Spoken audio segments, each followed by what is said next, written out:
And our final contestant, representing the Carroll School in Lincoln, Massachusetts, Sadie Goodman.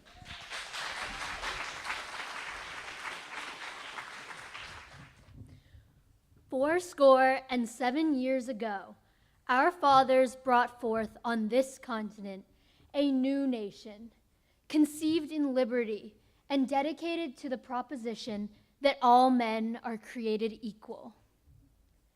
Now we are engaged in a great civil war, testing whether that nation or any nation so conceived and so dedicated can long endure.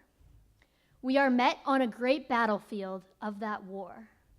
We have come to dedicate a portion of that field as a final resting place for those who here gave their lives that that nation might live. It is altogether fitting and proper that we should do this. But in a larger sense, we cannot dedicate, we cannot consecrate, we cannot hallow this ground. The brave men, living and dead, who struggled here, have consecrated it far above our poor power to add or detract. The world will little note nor long remember what we say here, but it can never forget what they did here. It is for us, the living rather, to be dedicated here to the unfinished work which they who fought here have thus far so nobly advanced.